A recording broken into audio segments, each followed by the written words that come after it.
اللہ نے کسی ایرانی، شامی، سعودی یا پاکستانی سے مدد اور نصرت کا وعدہ نہیں کیا، بلکہ ان سے کیا ہے جو اس کی مدد کرتے ہیں۔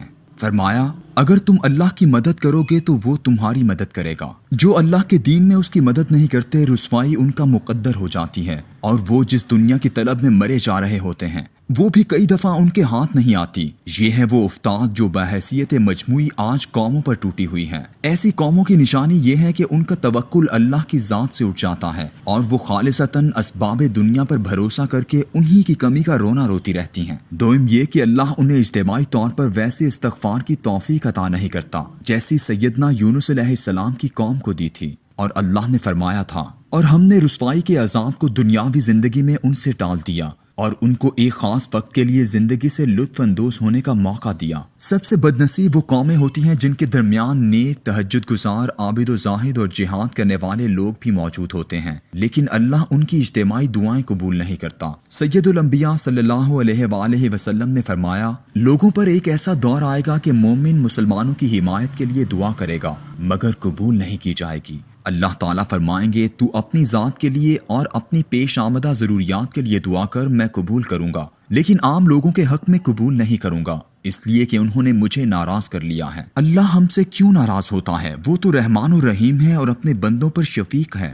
ہم پر مصیبت اور وبا کیوں مسلط ہو جاتی ہیں؟ ہم اپنے ایک حکمران سے امیدیں وابستہ کرتے ہیں، وہ ہمارے لیے سہانے روح بن جاتا ہے۔ ہم دوسرے کو مسیحا سمجھنے لگتے ہیں، وہ پہلے سے بھی بدتر ثابت ہوتا ہے۔ ایسا کیوں ہوتا ہے؟ چونکہ جمہوریت دنیا میں سکہ رائج الوقت بن چکا ہے، اس لیے ہم یہ سمجھ بیٹھے ہیں کہ ہم اپنے لیے حاکم خود منتخب کرتے ہیں۔ غیر منتخب حکمرانوں کے بارے میں بھی زیادہ سے زیادہ ہماری عقل ہمیں یہ سکھاتی ہے کہ اسٹیبلشمنٹ، خواہ وہ مقامی ہو یا عالمی، وہی ایسے حکمرانوں کو تخت پر بٹھاتی ہے۔ یہ ہے وہ خالص شرک جس نے ہماری آنکھیں بند کر رکھی ہیں۔ اللہ بادشاہت، حکومت یا اختیار دینے کا مکمل اور کلی اختیار اپنے پاس رکھے ہوئے ہے۔ وہ فرماتا ہے، تو کہہ اے اللہ بادشاہی کے مالک، جسے تو چاہتا ہے سلطنت دیتا ہے اور جس سے چاہتا ہے سلطنت چھین لیتا ہے، جسے تو چاہتا ہے عزت دیتا ہے اور جسے تو چاہے ذلیل کرتا ہے۔ قرآن پاک میں بتائے گئے اس بنیادی اصول کی وضاحت اس حدیث قدسی سے ہوتی ہے۔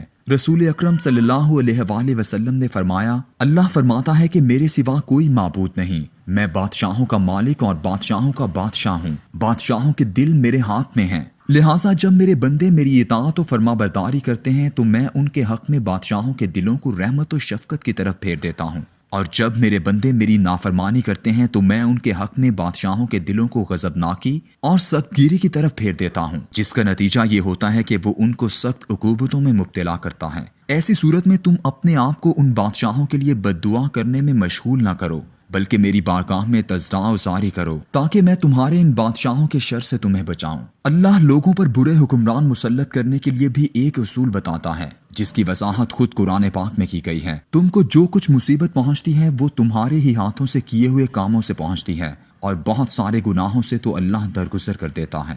بدترین ظالم، بددیانت اور نااہل حکمران بھی اللہ کی ناراضگی کی علامت ہوتا ہے۔ اللہ تبارک و تعالیٰ ایک اور جگہ فرماتے ہیں، اس طرح ہم ظالموں میں سے بعض کو بعض پر مسلط کرتے رہتے ہیں ان اعمال بد کے باعث جو وہ کمایا کرتے ہیں۔ اس اصول کی وضاحت کرتے ہوئے سید الانبیاء صلی اللہ علیہ وآلہ وسلم نے فرمایا، جیسے تم ہوگے ویسے ہی تمہارے اوپر حکمران مقرر کیے جائیں گے۔ یوں کسی بھی حکمران کے لوگوں پر مسلط کیے جانے کو اللہ تبارک و تعالیٰ نے لوگوں کے اعمال کے ساتھ منسلک کر دیا ہے۔ صالح اعمال کے بارے میں ایک عمومی غلط فہمی یہ بھی ہے کہ عبادات یعنی نماز، روزہ، حج، زکوٰۃ ہی اعمال صالح ہیں۔ عبادات صرف اعمال صالح کا ایک حصہ ہیں۔ اعمال صالح 3 بنیادی حصوں میں تقسیم ہیں: عبادات، اخلاق اور معاملات۔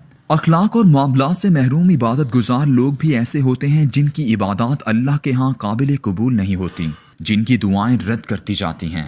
رسول اکرم صلی اللہ علیہ وآلہ وسلم نے فرمایا، ایک آدمی جو طویل سفر کی وجہ سے غبار آلود اور پراگندہ حال ہے اور دونوں ہاتھ آسمان کی طرف پھیلا کر کہتا ہے، اے رب، اے رب، حالانکہ اس کا کھانا حرام کا، پینا حرام کا، لباس حرام کا اور غذا حرام کی، تو اس کی دعا کیوں کر قبول ہوگی؟ آج ہم پوری دنیا پر نظر دوڑائیں تو ہم پر مسلط کرونا کی آزمائش بخوبی سمجھ میں آ جاتی ہے۔ ہم اس دنیا کے باسی ہیں جہاں مہذب اور غیر مہذب، اخلاق باختہ اور اخلاق یافتہ دونوں اقوام نے اپنے رویوں سے ثابت کیا ہے کہ وہ بدترین حکمرانوں کی مستحق ہیں۔